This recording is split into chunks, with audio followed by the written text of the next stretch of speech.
আজ বিজয়ের দিন।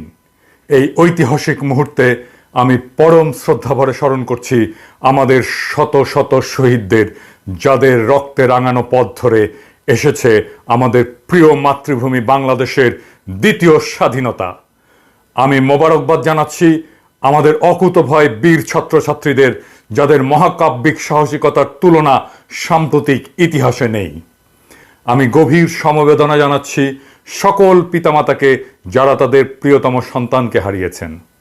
আমি স্মরণ করছি 5ই মের যে সমস্ত নিষ্পাপ, নিরপরাধ